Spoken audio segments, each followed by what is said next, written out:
Bienvenue, bonsoir chacun de vous.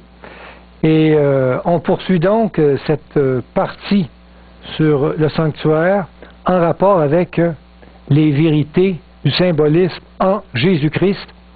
Et nous sommes rendus dans le plan de la programmation sur les services. On sait qu'il y a 3 grands services, principaux services, et chacun des services représente un temps dans l'histoire, dans le ministère de Jésus-Christ pour effacer le péché de l'univers. On va débuter avec le premier service qui est le service quotidien. On se rappelle que le service quotidien, c'est qu'on offrait un agneau matin et soir, tous les jours. Il disait de le faire à perpétuité. Alors ça a sûrement un sens qui veut dire pour toujours. C'est l'animal qui était ici. Évidemment, ça représente le ministère de Jésus dans le temps, c'est-à-dire quand il s'incarne, il meurt, il ressuscite et il va monter au ciel. Cette partie-là représente le service quotidien. Il va y avoir le service d'expiation, le service où on pardonne nos péchés, on demande pardon pour un péché en mettant nos mains sur l'animal, qui va représenter le service de Christ, de là où il est monté au ciel jusqu'en 1844. On va voir cette date-là un peu plus tard. Et le service annuel, c'est un service de la purification du péché où Jésus va débuter ce service-là dans le temps, beaucoup plus tard, après 1844, jusqu'à aujourd'hui, il est encore en action. Avant de débuter, donc, le premier service, qui est le service quotidien, pour bien comprendre, on va saisir un élément. Le salut en Jésus-Christ, c'est un salut qui nous touche, tous, dans le sens qu'il nous a tous placés dans une position d'être sauvés.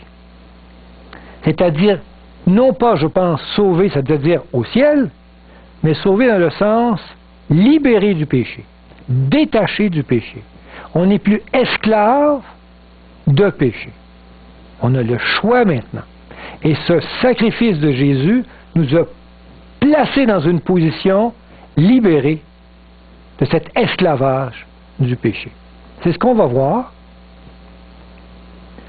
Donc, l'impact de son œuvre de rédemption, c'est-à-dire l'incarnation, la mort et la résurrection de Jésus, c'est-à-dire son œuvre terrestre, dans le parvis,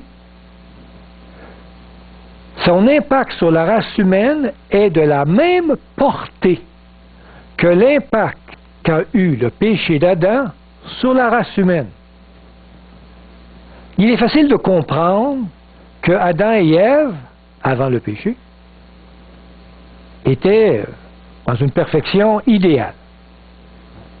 On comprend que quand Adam et Ève ont péché, à cause de cela, toute la race humaine après lui est impactée, elle tombe dans le péché sans même le vouloir. Donc Adam, le malheur qu'il a fait de tomber dans le péché a eu un impact sur la race humaine. Ça, on comprend ça facilement. Mais l'impact de ce que Christ a fait à la croix et à la résurrection, et ainsi de suite, a un impact aussi puissant sur la race humaine. Autant Satan nous a détruits dans le péché, autant Christ, ce qu'il a fait à la croix, nous ressuscite dans une position pardonnée, libérée, justifiée, capable de s'éloigner du péché. Comme pour Adam, Jésus s'est fait le père de la race humaine. Qui est le père de la race humaine? On le connaît, c'est Adam. Mais parce que Adam a, étant donné que le père de la race humaine fait une bêtise, ça a eu un impact sur toute la race humaine. En s'incarnant, Jésus a accepté de devenir le père de Adam. Le père de la race humaine, parce qu'il est humain. Et ce qu'il a fait, en tant que premier humain, a eu un impact aussi puissant que ce que Adam a fait. En lui, toute la race humaine est morte, ressuscitée et lavée de ses péchés. nous sommes tous maintenant positionnés à entrer au ciel. Ce que, en Adam, nous avions perdu, en Jésus-Christ, nous le retrouvons. Amen. À cause de son incarnation, sa mort et sa résurrection, à cause de ce sacrifice, il nous replace dans cette position privilégiée d'être sauvés. On peut voir des textes dans la Bible pour appuyer cette nouveauté pour vous sûrement. Dans 1 Corinthiens 15:45, on peut lire « C'est pourquoi il est écrit, le premier homme, Adam, devint une âme vivante.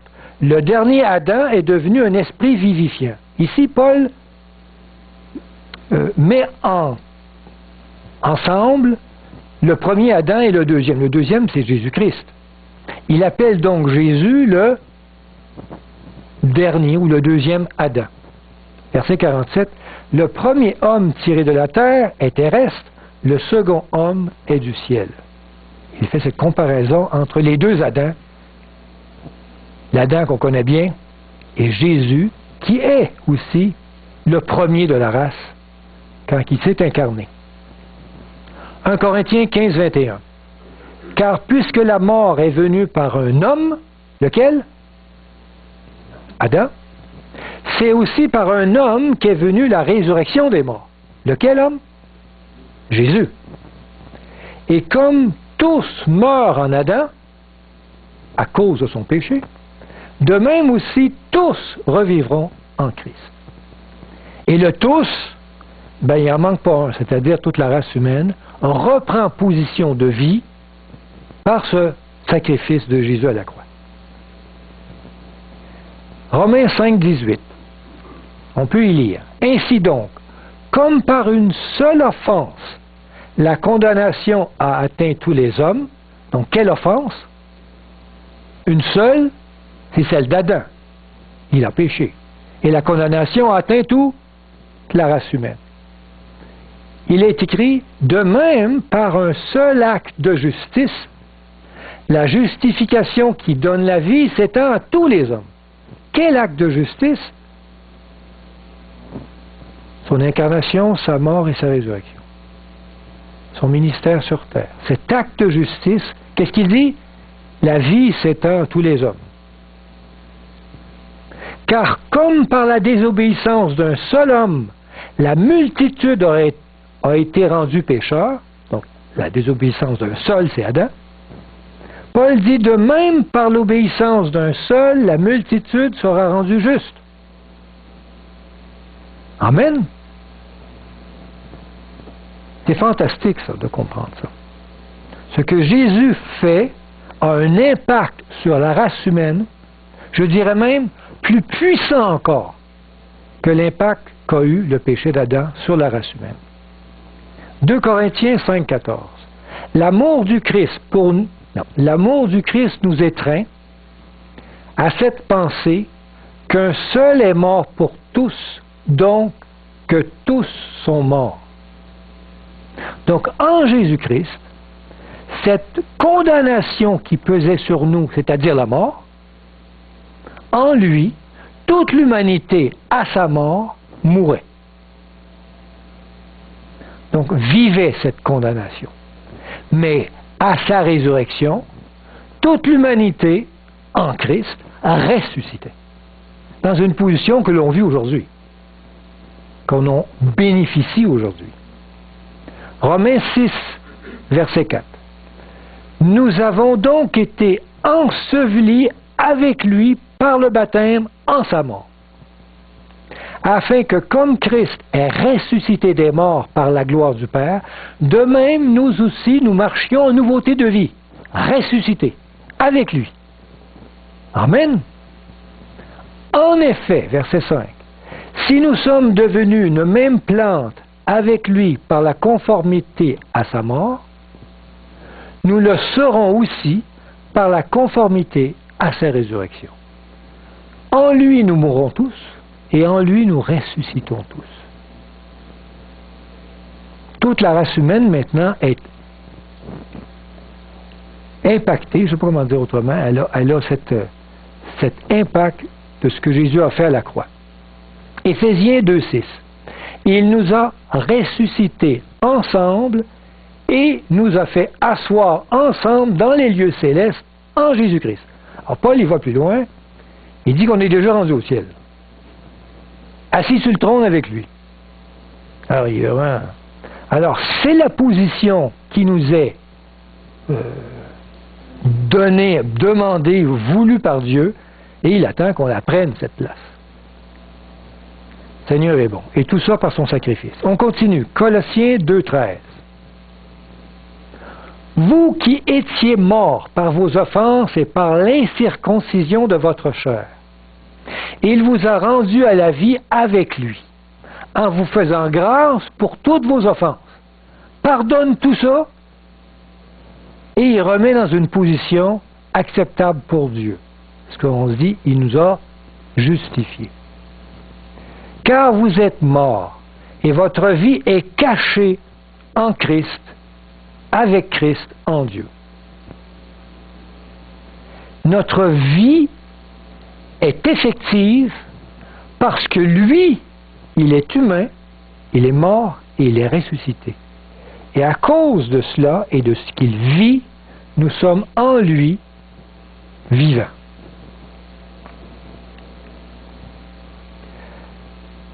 Là, maintenant qu'on a bien compris ça, on a bien saisi l'impact de ce ministère de Christ, son incarnation, sa mort et sa résurrection, on peut comprendre le service quotidien. Là, on va le saisir davantage. Donc, commençons à essayer de comprendre ce service où on offrait un agneau matin et soir et on recueillait dans un bol le sang de l'animal. Donc, ce rituel représente la justification de Christ impartie à la race humaine. C'est des grands mots. La justification de Christ impartie à la race humaine. Ce service préfigure donc la mort de Jésus-Christ à la croix,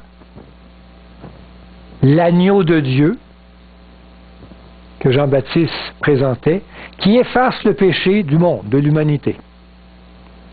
Christ nous a rendus libres de notre esclavage du péché. En lui, nous sommes tous justifiés devant Dieu par ce sacrifice.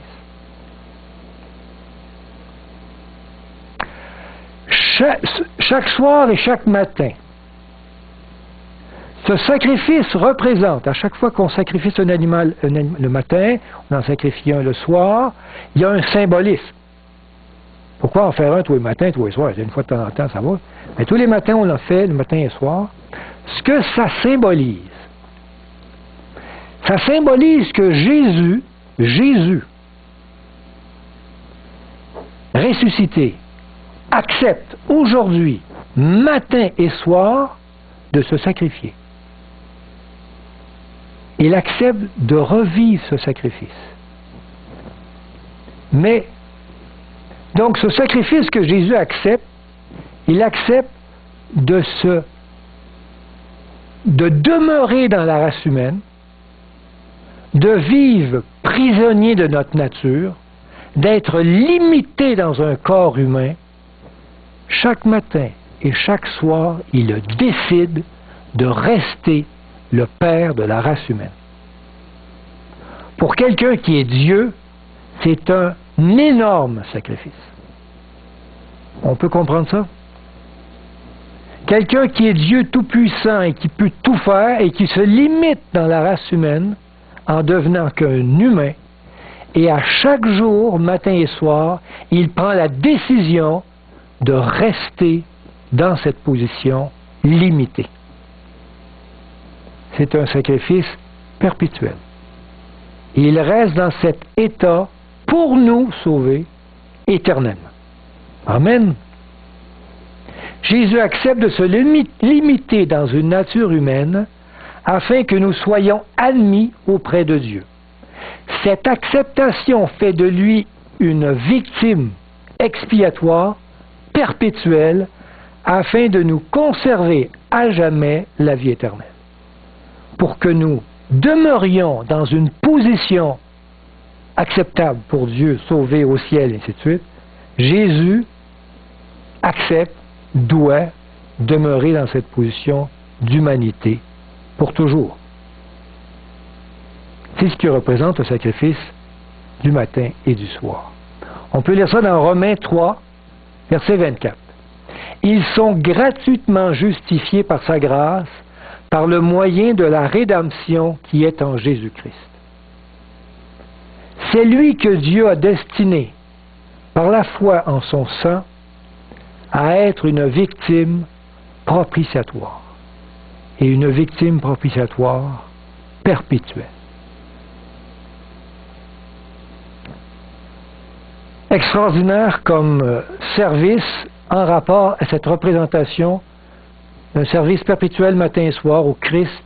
On voit Jésus qui matin et soir accepte de mourir à soi-même, de ne plus jamais, pour l'éternité, retrouver ces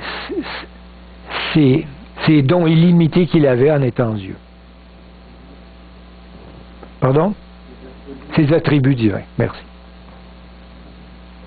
Allons maintenant au deuxième service. Le service d'expiation. Le service d'expiation, c'est là quand on avait un péché, on prenait un animal qui nous appartenait, on l'amenait au sanctuaire et on l'offrait en sacrifice en imposant, en confessant nos péchés sur l'animal. Et c'était nous qui, avec l'instrument, tuait l'animal et on captait le sang dans un bol pour poursuivre le service. Le service d'expiation, qui représente le service de Jésus quand il est rendu au ciel, dans le temps. Donc, pour poursuivre la compréhension de ce service, on va comprendre des éléments qui vont nous le faire saisir. Donc, Jésus est entré au ciel. On est-tu bien saisi de cette vérité? Donc, Jésus, quand il est ressuscité, on sait qu'il est monté au ciel. Mais il est allé où au ciel? Hein, on a des images sous les nuages, ou je ne sais pas trop ce qui se fait au ciel, Jésus. Ouais. Et on va déterminer exactement qu'est-ce qu'il fait Jésus au ciel. Après son ascension, Jésus est entré dans le lieu saint. Exactement ce qui se faisait quand ce sacrifice était offert. Le sacrificateur prenait le sang de l'animal et le transportait à l'intérieur de la tente d'assignation. On se rappelle de cela? Il entrait dans le lieu saint. Il prenait de ce sang et il aspergeait le voile et les 4 cornes de l'autel des parfums. Et après ça, il en ressortait. Donc, dans ce service, contrairement au premier service où le sacrificateur n'allait pas dans la tente d'assignation, ici, restait dans le parvis, maintenant dans le service d'expiation, le sacrificateur entre plus loin, il va plus loin avec le sang. Et ça représente que Jésus est entré plus loin avec ce sacrifice. Il est entré dans le ciel même. Donc, les 2 grandes parties du sanctuaire, c'est-à-dire le parvis et la tente d'assignation, donc ces 2 éléments-là, représentent donc 2 étapes chronologiques dans le plan du salut. Vous savez, le plan du salut, il se veut purifier le péché de tout l'univers. On se rappelle de cela. Et on sait que le plan du salut n'est sûrement pas terminé, il y en a encore des péchés. Il y en a encore même des gens qui en font. Alors, il faut vraiment poursuivre. Ça ne se termine pas dès la mort de Jésus. Ça se poursuit. Donc, le parvis représente le sacrifice expiatoire de Jésus sur terre et la tente d'assignation représente le ministère d'intercession de Jésus au ciel.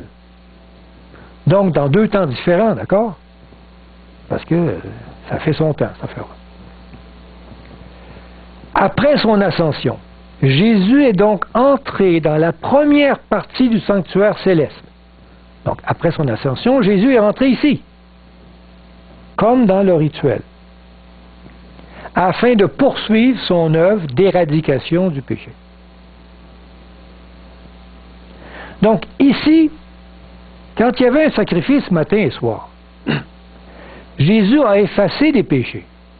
Il a pardonné, c'est un sacrifice où on pardonne. Mais le problème avec Dieu, c'est qu'il a beau pardonner tous les péchés des gens en font encore. Faut qu'il arrête. Faut que la puissance de l'amour de Dieu, de son sacrifice, puisse amener l'être humain à cesser de transgresser. Sinon, ça n'a aucune efficacité. Donc Dieu, à son sacrifice matin et soir, va pardonner les péchés de tout le monde. Mais il ne pardonnera pas le péché où on est conscient et on le rejette. Là, il y a des limites. Donc Dieu respecte notre rejet de sa personne.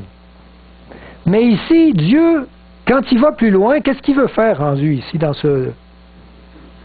Il veut intercéder plus puissamment pour son Église, afin que chaque personne de son Église prenne conscience qu'il faut qu'elle arrête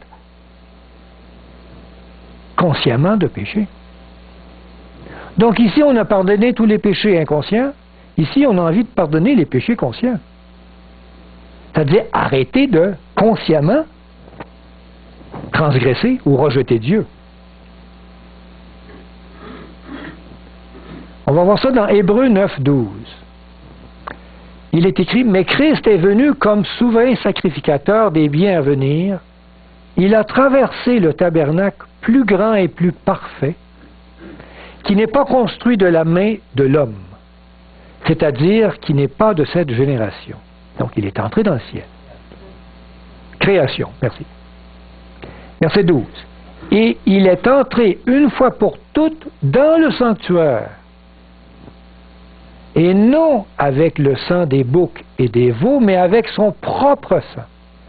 Et c'est ainsi qu'il nous a obtenu une rédemption éternelle. » Donc, très clair que Jésus est entré où? Dans un sanctuaire céleste. En l'an 90 après Jésus-Christ, l'apôtre Jean, en vision, voit Jésus dans le temple où se trouve le chandelier d'or à 7 branches. Donc, Jean, l'apôtre, voit une vision de Christ. Et c'est intéressant, c'est dans Apocalypse, chapitre 1, verset 12. Il dit, « Je me retournais pour connaître quelle était la voix qui me parlait. » Donc, Jean se retourne pour savoir qui lui parle. Et après m'être retourné, je vis 7 chandeliers d'or. Ici, il y avait un chandelier à 7 branches. Et Jean voit 7 chandeliers d'or.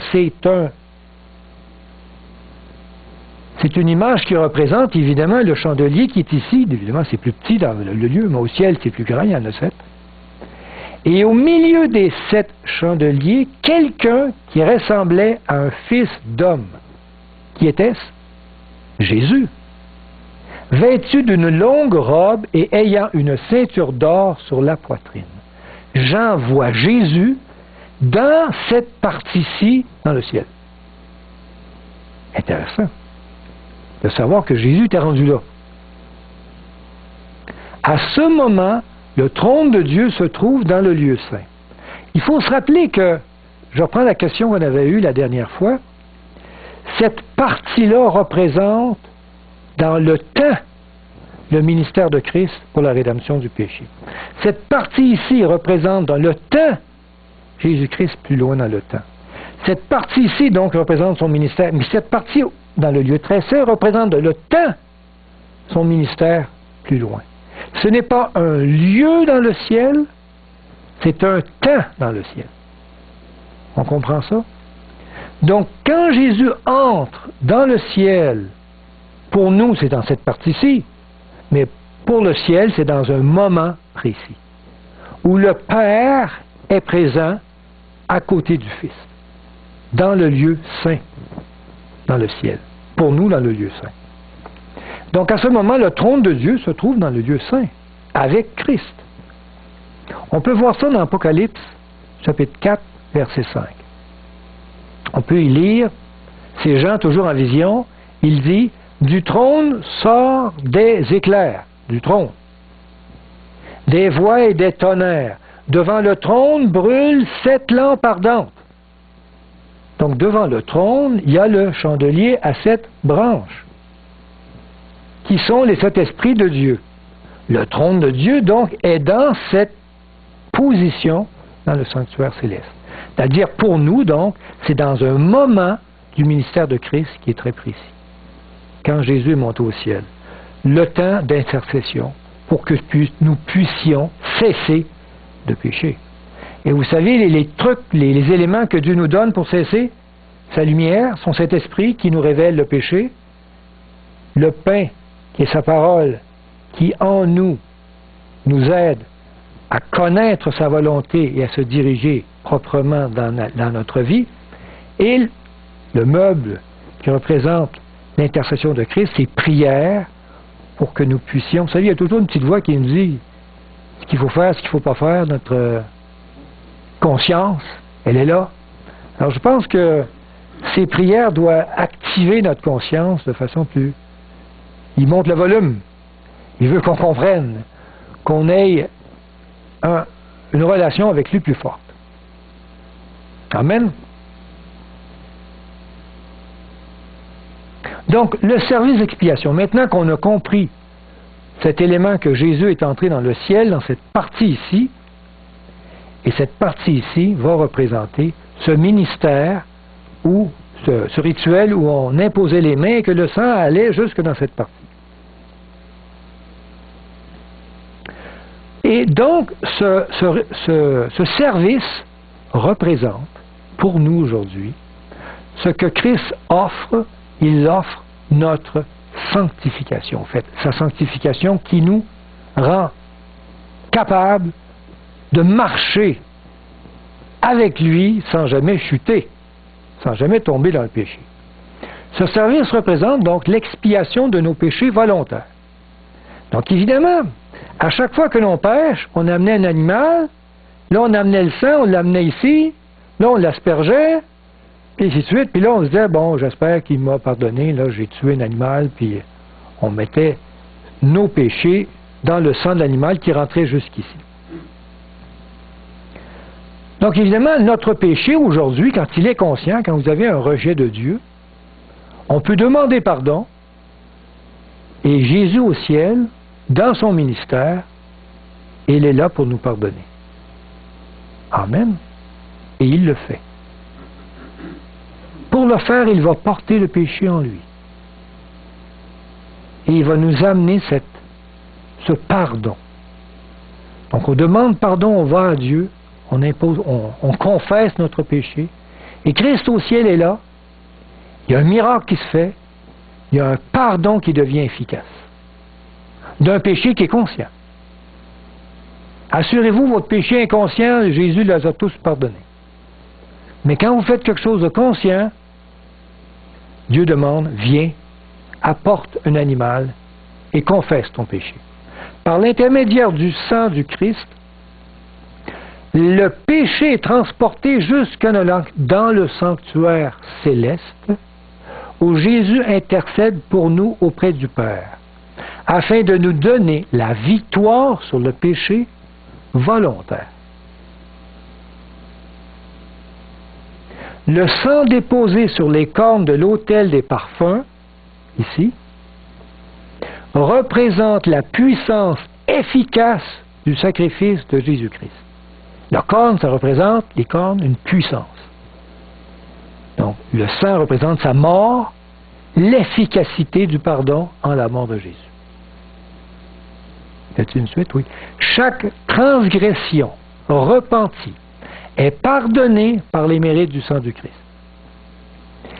Il intercède pour nous et nous envoie la puissance du Saint-Esprit afin de vaincre toute tentation. Donc à chaque fois qu'il y a dans notre vie un péché, on pardonne, ça va au ciel, en Jésus-Christ, c'est l'image qu'on a, et Jésus fait en sorte qu'il va purifier ce péché, aller jusque dans ce lieu, et il va nous envoyer le Saint-Esprit, il va nous rappeler sa parole, et il va nous intercéder pour nous afin que, en comprenant son amour, on cesse de rejeter Dieu définitivement.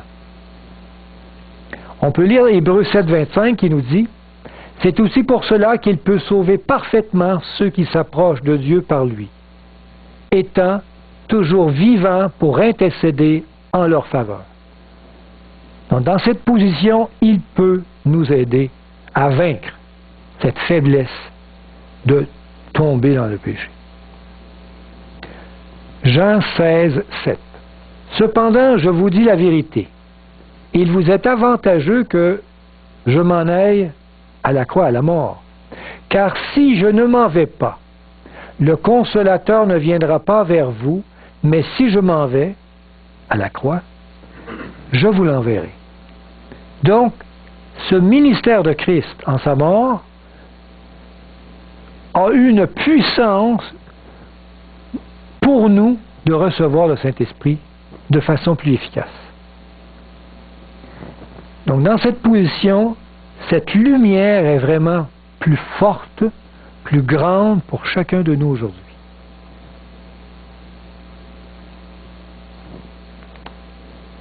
On a compris cela pour les deux premiers ministères. Donc ici, il pardonne tous nos péchés inconscients. Quand on a des péchés conscients, il est obligé d'aller plus loin, de monter dans le ciel. Et là, c'est le Saint-Esprit, au fait, celui qui est puissant pour nous révéler le péché et pour nous donner la puissance de vaincre. Il va envoyer le Saint-Esprit.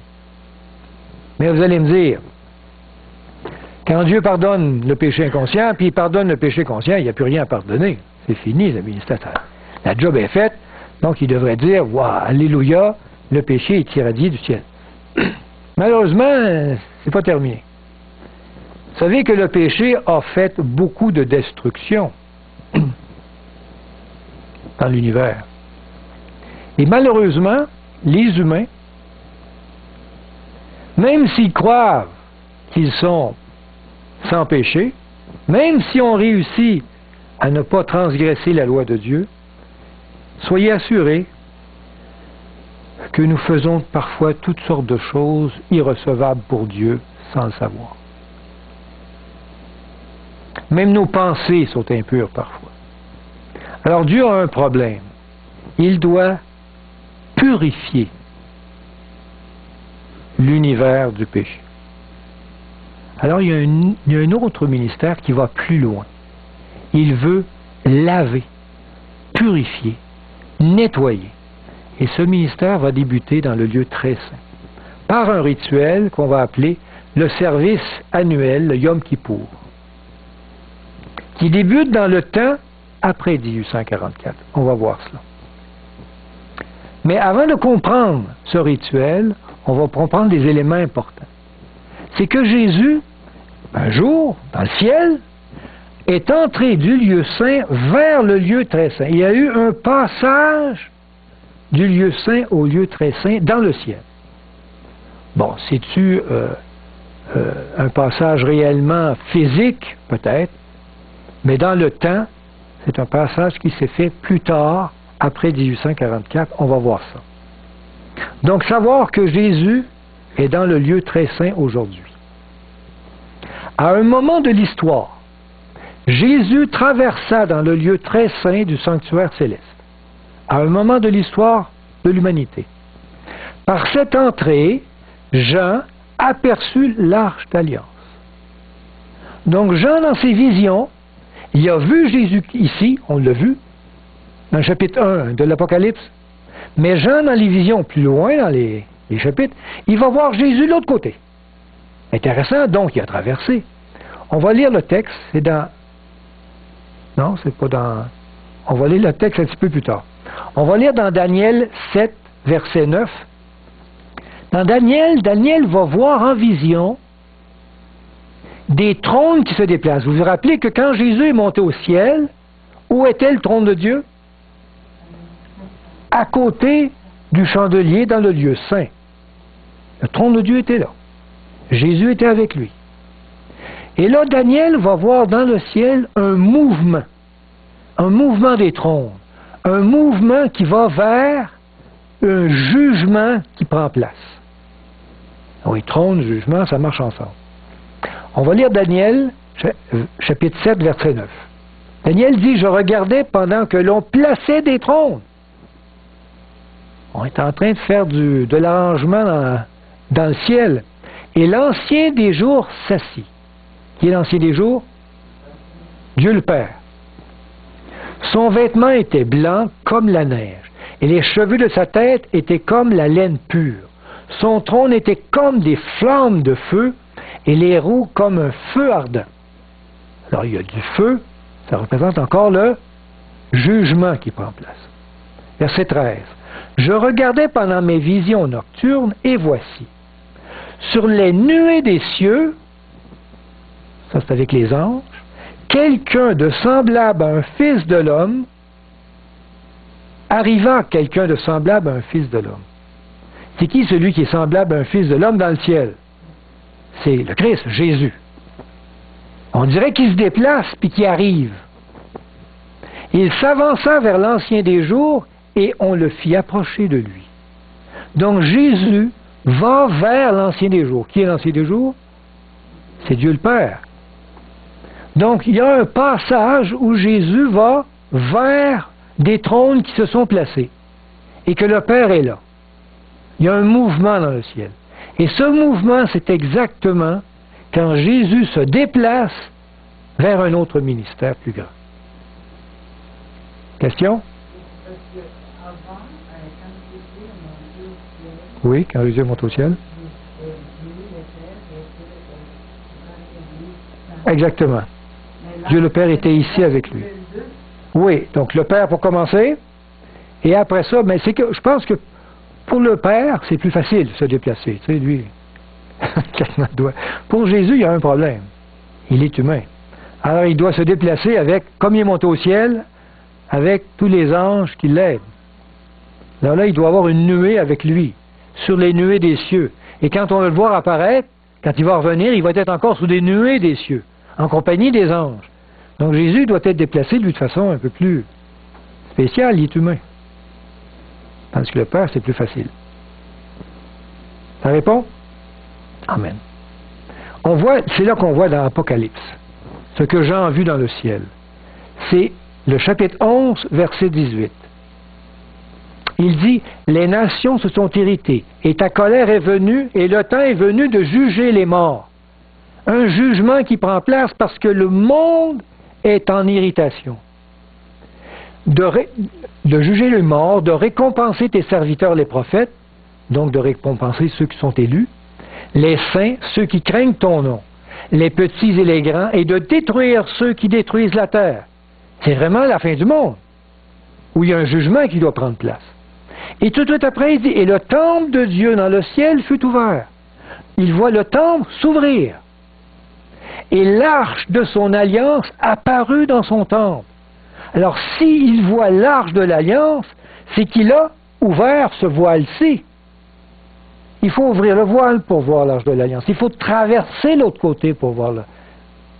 Et il y eut des éclairs, des voix, des tonnerres, un tremblement de terre, une forte grêle. Cette vérité-là a ébranlé la terre. A ébranlé la terre de ce fantastique ministère où on comprend que Jésus, maintenant, est entré dans une position plus excellente encore et plus grande dans son jugement. La venue du Seigneur dans le lieu très saint du temple fut soudaine et inattendue. Son peuple ne s'attendait pas à le voir entrer dans ce lieu-là. C'est pour nous étonnant. Voyons, il est rendu là. C'était quelque chose qui a été étonnant pour l'humanité. On peut lire ça dans Malachie 3.1. Le prophète dit, « Voici, j'enverrai mon messager. » On parle de Christ. « Il préparera le chemin devant moi. Et soudain, donc c'est soudain, entrera dans son temple le Seigneur que vous cherchez. » Il entre dans son temple de façon inattendue. Et le messager de l'alliance que vous désirez, voici, il vient, dit l'Éternel des armées. Ah, il va en sortir, puis il va revenir. Amen. Maintenant qu'on a compris cela, que Jésus est passé dans un moment de l'histoire du lieu saint au lieu très saint, on va comprendre le service annuel. Un service spécial où on voit ici que le sacrificateur est en face de l'arche de l'Alliance. Donc, dans ce sacrifice, si on se rappelle, on prenait 2 boucs, on tirait au sort, et on offrait un animal en sacrifice. L'autre, on ne l'offrait pas en sacrifice. Hein? Et le sang de l'animal, on le prenait, on entrait dans le lieu saint, et on soulevait le voile, et on entrait dans le lieu très saint avec le sang d'un animal. Et on aspergeait sur l'autel, c'est-à-dire l'arche de l'Alliance, avec l'encensoir. Donc le sang de l'animal, c'est-à-dire le sacrifice de Christ, va plus loin dans ce rituel. Il n'y a pas plus loin après, hein? Il n'y a pas d'autre appartement après. C'est le bout. Alors il y a le ministère, c'est le dernier ministère du Christ pour la purification du péché dans l'univers. Donc ce rituel représente donc en Jésus-Christ sa purification qui nous offre à l'humanité puis à l'univers aussi, mais à l'humanité surtout. Donc ce sacrifice représente la purification et l'effacement de tous les péchés. Wow! L'effacement. Vous savez, quand Dieu va effacer le péché, c'est pas encore effacé, il a pardonné mais effacé. Il faut comprendre qu'il y a une distinction entre pardonner et effacer, on va voir ça un jour. Quand Dieu va effacer le péché, il va même l'effacer de sa mémoire. Il dit dans la Bible, « Je ne me souviendrai plus de ton péché. » Wow! Vous savez, si Dieu ne se souvient pas de mon péché, j'espère que je ne pourrais pas dire à Dieu, « Ah, tu t'en souviens pas? Moi, je m'en souviens. » Que je me souvienne de quelque chose que Dieu ne se souvient pas, ça serait bizarre, n'est-ce pas? Alors, si Dieu l'efface pour lui, il l'efface de l'univers. Il l'efface même de ma mémoire. Il l'efface de la mémoire de tout l'univers. Wow, quelle purification! Même celui à qui j'ai transgressé ne se souviendra plus. Parce que Dieu a pardonné. On va comprendre des textes. On va lire des textes tantôt. Portant nos péchés sur lui et souillant le sanctuaire céleste des péchés de ses frères, Jésus doit procéder à une élimination définitive de ceux-ci. Vous savez, à chaque fois qu'on imposait les mains, le péché venait ici. Ben, il faut bien que ça arrête, hein? Sinon, on est toujours en train de le salir. On asperge du sang sur le voile tout le temps. Il faut que ça arrête. Sinon, il n'en sortira jamais, Jésus, au ciel. Si à chaque fois qu'on fait un péché, il est obligé d'aller là et l'asperger, il n'en sortira jamais. Alors, il faut qu'on arrête de lui transférer nos péchés. Nous, sur terre, c'est important. C'est lui, il faut qu'il arrête. Alors, il va traverser l'autre côté pour qu'on puisse plus jamais faire de péché. Une œuvre de jugement doit précéder cet effacement des registres du ciel. C'est bien évident. Si Dieu veut effacer de l'univers un de mes péchés, hein, s'il veut faire ça, il veut que même tout l'univers s'en rappelle même plus, il faudrait que ce péché-là, j'aille demander pardon. Parce que si je pêche de façon consciente et je ne veux pas demander pardon, je ne pense pas qu'il va effacer ce péché de l'univers. Donc il y a un jugement à savoir lequel qu'il efface et lequel qui ne le fait pas. Qui est effacé et qui ne l'est pas. On comprend cela? L'œuvre du jugement. Cette purification, donc, atteindra son Église dont les membres forment son corps, dont il est la tête. Ça, on va comprendre ça mieux tantôt. Chaque membre est appelé à atteindre une victoire complète sur le péché à l'image du caractère du Christ, sinon il devra être retranché de son corps. Dans ce ministère, Dieu désire présenter son épouse, qui est son Église, et la présenter en mariage à son Père. Ah, on fait ça, nous, quand on veut se marier, on présente notre blonde, là, on la présente à notre Père, on a dit ça, c'est ma blonde. Hein? Puis, je vous garantis, avant qu'on fasse ça, notre bien-aimée, assez pomponnée cette journée-là, assez mis dans ses beaux habits, puis elle sait qu'elle va être présentée à la famille. Alors, évidemment, alors quand le futur mari présente sa fiancée, il sait qu'elle va passer au crible. Hein? Les parents vont dire, ouais, d'où est-ce qu'elle vient, qu'est-ce qu'elle fait, de quelle famille elle est, ainsi de suite. On va vérifier si tout est correct. Hein? Alors, quand Jésus va présenter à son Père, son Église, sa fiancée, ça serait drôle que Jésus présente sa fiancée et dit, elle a des petits problèmes encore, là, elle a des péchés, elle n'est pas parfaite, là, tu sais, mais j'aimerais ça qu'elle rentre dans la famille, tu sais, qu'on se marie, puis on l'amène avec nous dans la famille au ciel. Là, le père est là, il dit, je pense qu'il y a encore des problèmes avec elle. Alors, évidemment, avant de présenter sa fiancée, Jésus va être obligé de la purifier. De lui montrer que dans sa famille, il y a des choses qui ne se font pas. il y a des manières de se présenter qui est saine. Alors, il doit lui démontrer cela. Il doit lui dire cela. Il doit lui faire comprendre que il y a des choses qui sont pures, des choses qui sont impures. Il y a des choses qui se fassent et des choses qui ne se fassent pas au ciel. Alors, il doit purifier son Église. Et vous savez, on est plein de choses qu'on fait qui sont irrecevables au ciel avec les anges. Mais on ne le sait pas. Comme par exemple, je ne sais pas moi, si vous êtes habitué de piler sur les pieds de ceux qui vous entourent pour marcher, ça ne se fait pas. Alors il y a des choses qui sont irrecevables, mais qu'on est tellement habitué de faire que Jésus va être obligé de nous révéler nos erreurs, nos faiblesses, nos manquements, nos mauvaises façons de faire, qui sont irrecevables. Dieu va nous les révéler. Et un coup qu'on le sait, comme par exemple, vous savez que le sabbat, c'est quelque chose qui a été révélé. Et maintenant que nous le savons, cette vérité, on sait que, non, ça, il fallait faire ça, je ne savais pas. Maintenant, vous le savez, la volonté de Dieu.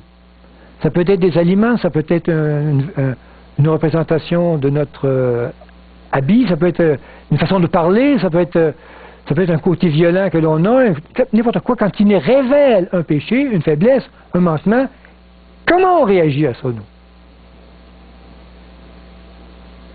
Je pense qu'on arrête, hein? On dit, Seigneur, aide-moi, purifie-moi, montre-moi encore si j'ai quelque chose d'autre de pas correct, montre-moi-les, je ne le vois pas. Et à force d'être en relation avec Dieu, qu'est-ce qu'il va faire, Dieu? Il va nous le montrer. Et si on dit, all right, je suis content, Seigneur, tu m'as montré ma faiblesse, je ne la fais plus. Vous savez, la petite, chez nous, la petite fille, on lui dit où est-ce qu'il faut faire pipi, puis où est-ce qu'il fait... Et là, aujourd'hui, elle ne le fait plus, elle le fait comme ça.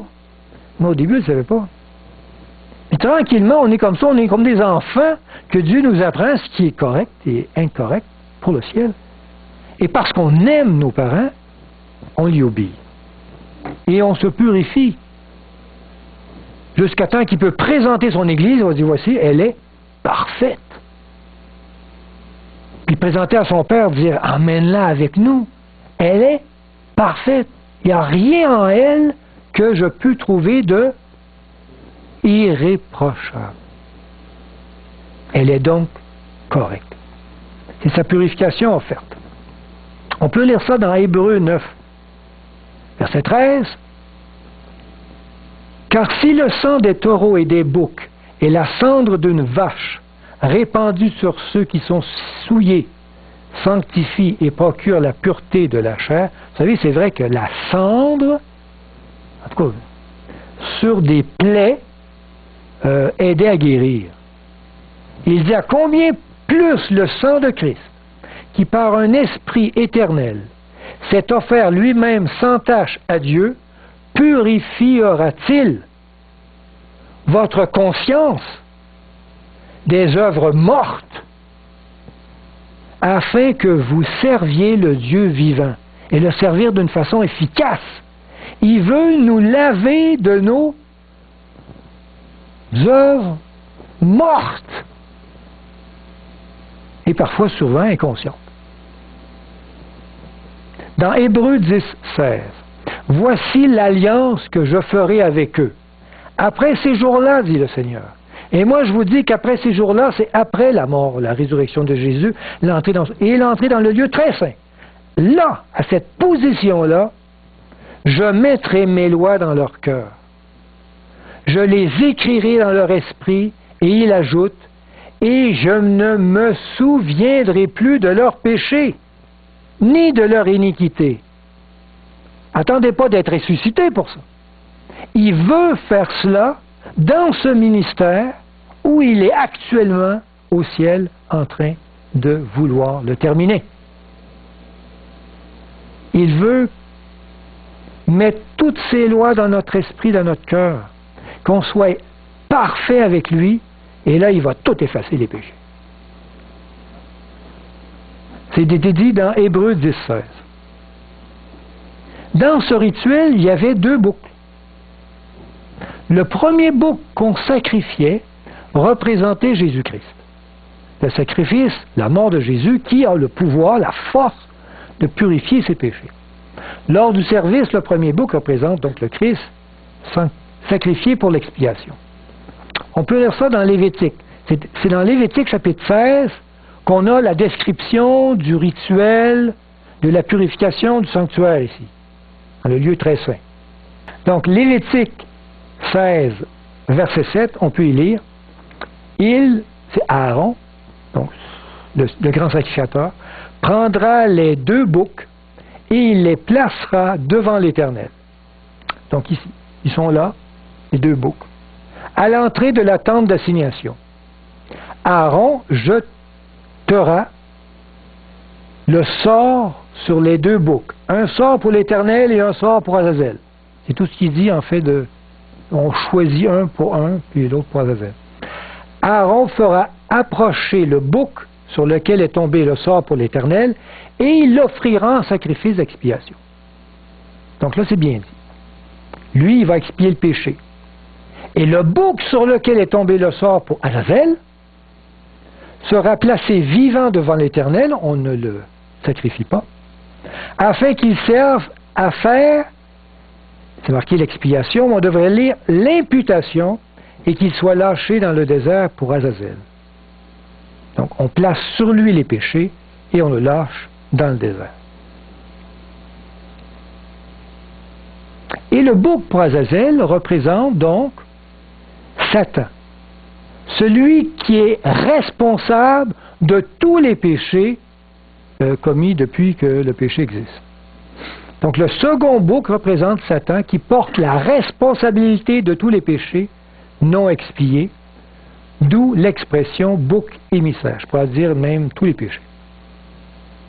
Tu sais, l'expression le bouc émissaire, ça vient d'ici, ça, le bouc, qui prend sur lui tous les blâmes. Il était chassé au désert.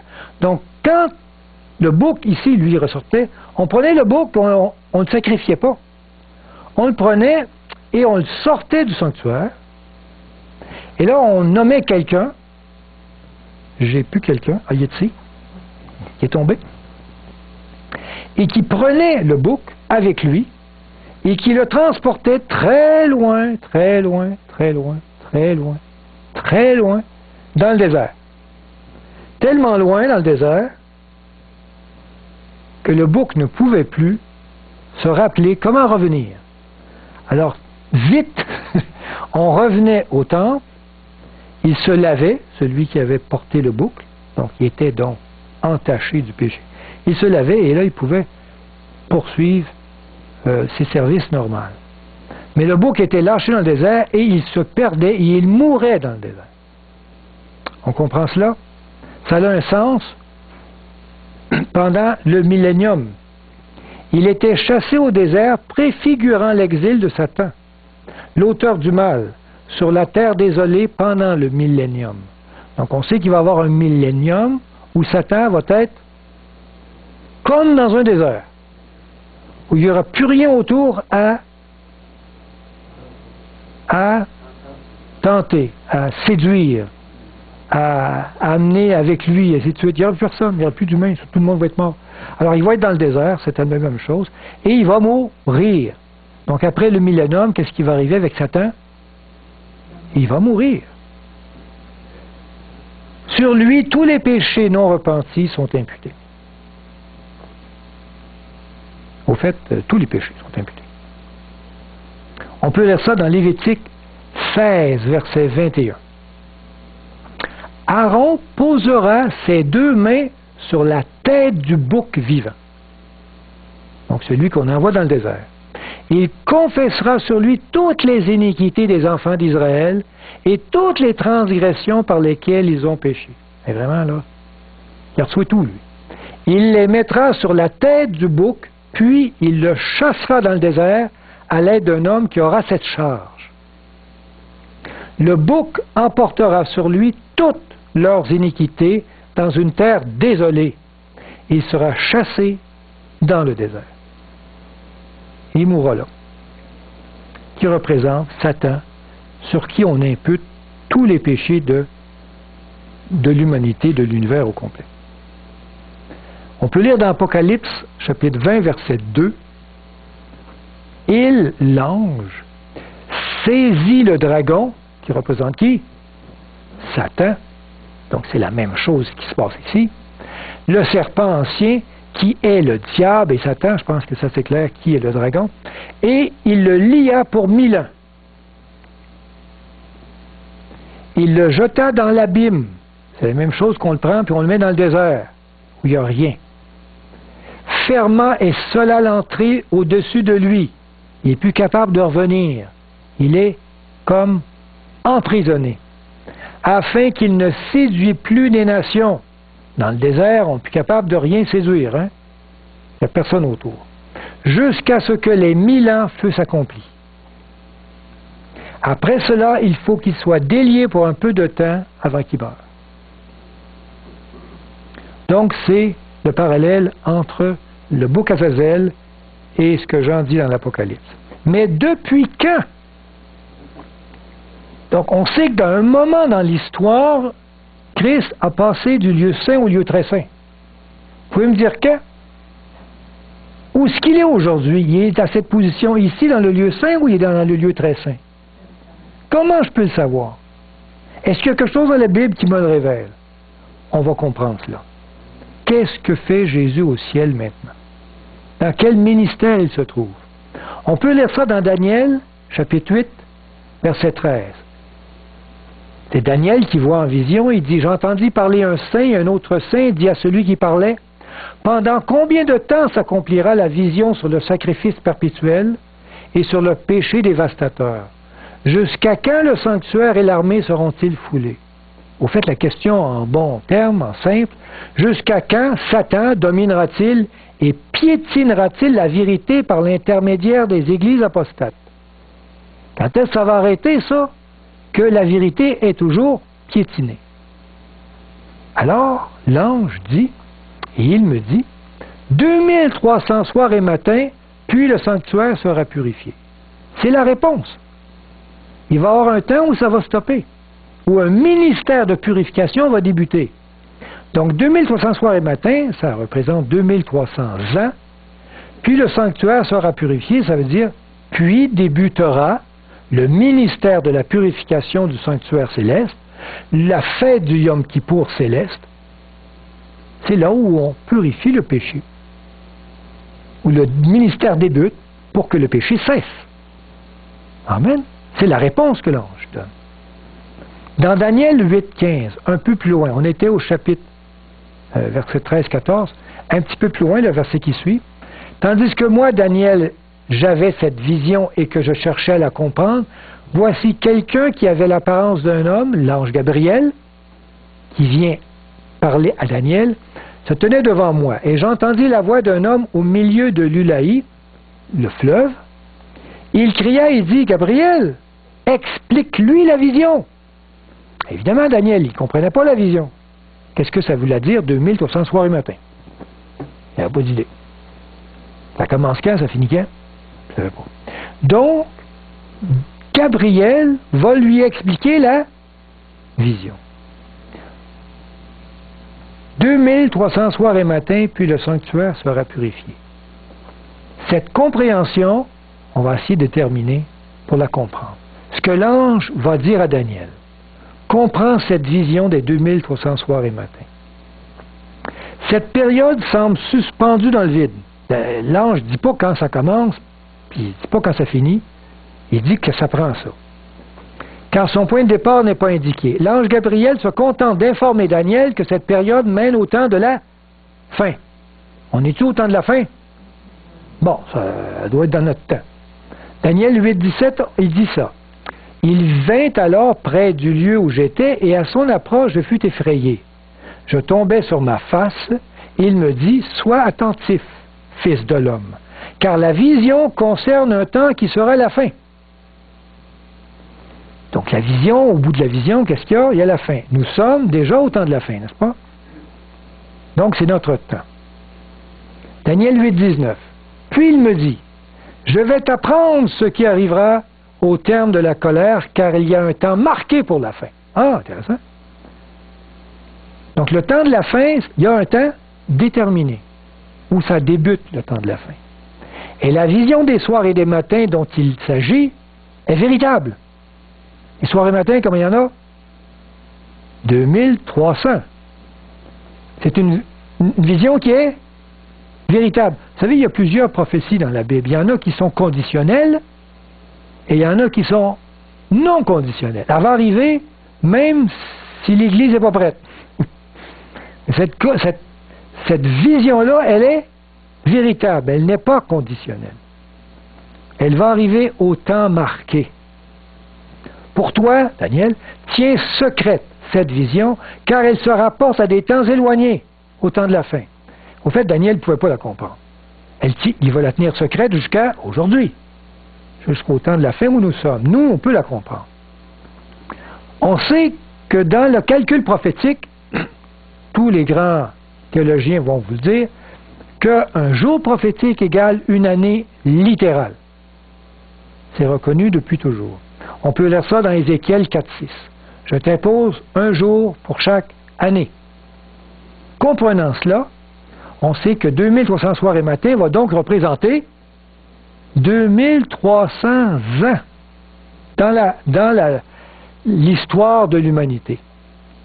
Daniel 9, 23 et 24. Donc le chapitre après, l'ange poursuit sa description de sa vision. Il dit, sois attentif à la parole et comprends la vision. Toujours la vision des 2300 soirs et matins. Il dit, 70 semaines ont été fixées sur ton peuple.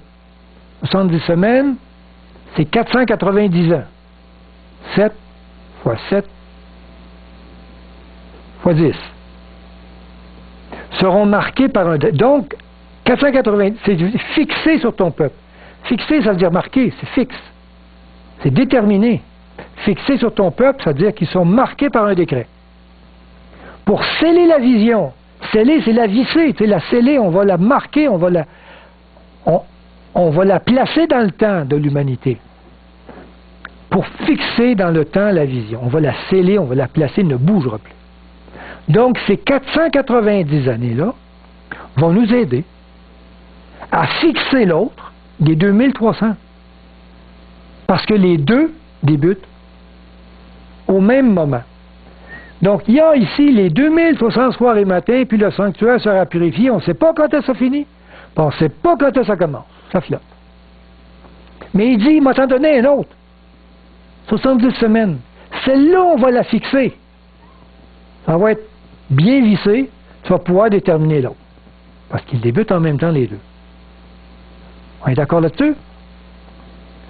Donc, cette vision-là, c'est le point de départ de la vision des 2300 soirs et matins. L'ange dit à Daniel, Sache-le donc et comprends. C'est-à-dire, il faut l'intelligence. Depuis le moment où la parole a annoncé que Jérusalem sera rebâtie, donc il y a une parole qui a annoncé que Jérusalem sera rebâtie. Il y a un décret de reconstruction de Jérusalem. C'est le point de départ. Le décret de reconstruction de Jérusalem en 457 avant Jésus-Christ. On a une date. Jusqu'à loin au conducteur. Donc, il y a quelqu'un qui a été loin par Dieu.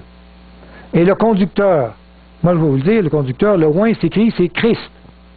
C'est le baptême de Jésus. Quand Jésus a été baptisé du Saint-Esprit, il a été loin. Il y a 7 semaines et 62 semaines. 7 plus 62, 69 semaines. La prophétie est une prophétie de 70 semaines. Il m'en donne déjà 69. C'est-à-dire 483 jours années. Les places et les fossés seront rétablis. Les murs de Jérusalem vont être reconstruits. Donc, on m'a donné une information intéressante. On sait, en regardant l'histoire, on peut déterminer exactement que les 2300 soirs et matins débutent donc en octobre 457 avant Jésus-Christ, parce qu'en octobre 457 avant Jésus-Christ, c'est lors de la 7e année du règne du roi de Perse, Artaxerxès, j'espère de bien le prononcer, qui émit le décret de reconstruction de Jérusalem. Donc le roi va émettre un décret, on le sait dans l'histoire, c'est en octobre 457 avant Jésus-Christ. C'est fantastique, on a une date. Donc là on y va. On sait que ça débute en octobre 457 avant Jésus-Christ. Et si on prend 2300 soirs et matins, on tombe en 1844. Wow! Mais c'est dit que ces 70 semaines vont être fixées. Pour être bien sûr que c'est octobre 457 avant Jésus-Christ, parce qu'il y en a eu plusieurs décrets de reconstruction de Jérusalem. Il y en a eu au moins 3, à des dates différentes. Alors qu'est-ce qui me dit que c'est la bonne? Vous allez voir que c'est bien fixé. Il dit, il y a 7 semaines et 62 semaines. C'est-à-dire 69 semaines. 69 semaines de 7 jours, c'est-à-dire 483 jours de prophétie. Ça veut dire 483 années littérales. Si je prends l'année 457 plus 483, il y a toujours, parce qu'il n'y a pas d'année 0, on ajoute 1, on tombe à l'année 27 au mois d'octobre. C'est exactement le moment où Jésus a été baptisé. Wow! Donc ici, en octobre 27, exactement 7 semaines et 62 semaines, on tombe au baptême de Jésus. Dans notre prophétie des 70 semaines, il en reste une, hein? Il reste une semaine. Il reste 7 ans. C'est marqué, Daniel 9, 26, après les 62 semaines, donc après le baptême de Jésus, un oint sera retranché. Quel oint? Il n'y en a rien qu'un, là. Celui qu'on a baptisé, Jésus, il va mourir. La mort de Jésus en l'an 27. Il dit, donc cette semaine qui reste, si on la met grand, il reste 7 ans. Une semaine, c'est 7 jours. Donc 7 ans. Et on sait que Jésus a eu un ministère de 3 ans et demi. Après ça, il a été crucifié. 3 ans et demi, c'est le milieu de la semaine. Jésus est mort 3 ans et demi après son ministère, en avril 31 à peu près. Vous savez ça que Jésus est né en octobre? Intéressant. Parce qu'il est mort en avril selon la prophétie. Il n'est pas né en décembre, Jésus. On ne sait pas quelle date exactement, mais on sait à peu près le mois. On peut lire ça ici. Daniel 9, 27, c'est marqué, « Il fera une solide alliance avec plusieurs. » Bien oui, c'est la nouvelle alliance en Jésus-Christ, on la connaît. Pour une semaine, la dernière, c'est le délai de 7 ans pour le peuple juif. Le peuple juif avait encore, après la mort de Jésus, 3 ans et demi pour accepter son Rédempteur. Malheureusement, ils l'ont refusé. Et durant la moitié de la semaine, durant la moitié, c'est très clair, la moitié de la semaine, il fera cesser le sacrifice et l'offrande. Quand est-ce que le sacrifice et l'offrande ont été cessés et que le voile a été déchiré en deux? À la mort de Jésus à la croix. Donc, 3 ans et demi après la mort de Christ, le voile du sanctuaire se déchira en deux. Y a-t-il quelque chose dans l'histoire de l'humanité plus précis dans le temps que la mort, la résurrection de Christ puis son histoire? Beaucoup de livres en parlent et on peut tracer dans le temps exactement le moment. Donc la prophétie, elle est bien fixée par un événement colossal dans l'humanité. N'est-ce pas? Donc on peut prendre la prophétie des 2300 soirs et matins, qui se termine en automne 1844. Elle est fixée dans le temps par la prophétie des 70 semaines, parce qu'elle commence en octobre 457 par la proclamation d'un décret de reconstruction de Jérusalem. C'est marqué 7 semaines et 62 semaines. Dans les premières 7 semaines, les murs ont été reconstruits. 49 ans après. 62 semaines après, qu'est-ce qui est arrivé? Jésus a été oint par le baptême avec Jean-Baptiste. C'est la dernière semaine, ça, ici, des 70. Au milieu de la semaine, 3 ans et demi, qu'est-ce qui arrive? Jésus meurt à la croix. 3 semaines, 3 ans et demi plus tard, qu'est-ce qui arrive exactement en automne 34 de notre ère? La lapidation d'Étienne tombe sur l'événement qui tombe à peu près dans ce moment-là, où c'est la démonstration concrète que le peuple juif a rejeté son Sauveur. Donc, cette prophétie des 70 semaines, à cause de l'événement, la mort de Christ, est fixée dans le temps de façon très précise. Et c'est vrai, ça tombe exactement en 457, au début, là, à la reconstruction de ce moment-là, le décret de reconstruction. Donc, à cause de cette prophétie, qui est très claire, on est sûr que la prophétie des 2300 soirs et matins débute exactement en 457 avant Jésus-Christ. On en est certain. Parce qu'elle était flottante, mais pas l'autre. 70 semaines, rien, ça ne flotte pas, ça.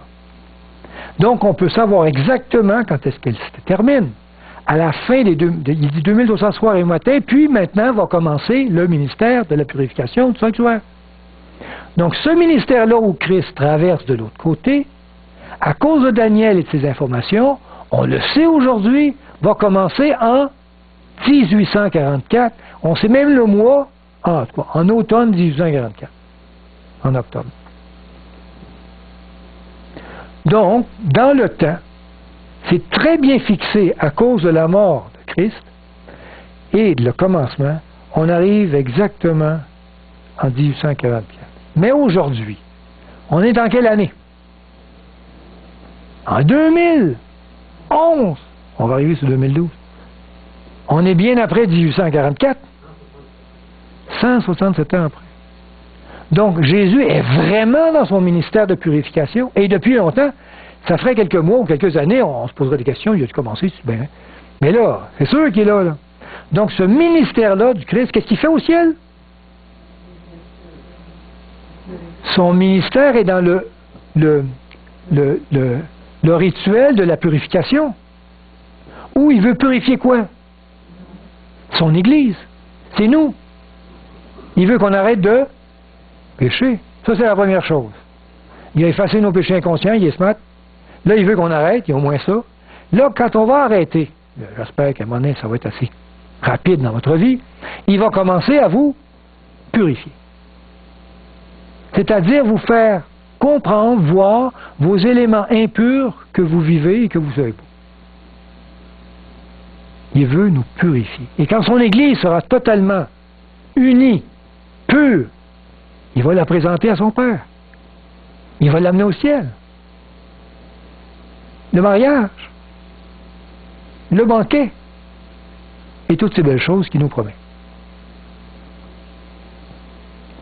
Jésus porte nos péchés. Malheureusement, je dois m'arrêter.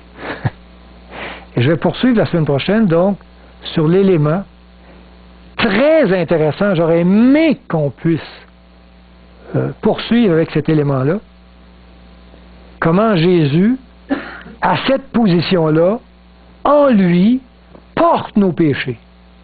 À chaque fois qu'on pêche, c'est lui qui est dans cette position comme c'était lui qui l'avait fait. Et qui demande au Père pardon. Non, c'est en haut. Donc, la semaine prochaine, on va voir des choses encore étonnantes. Je vous demanderai juste de vous lever, on fait une prière de conclusion.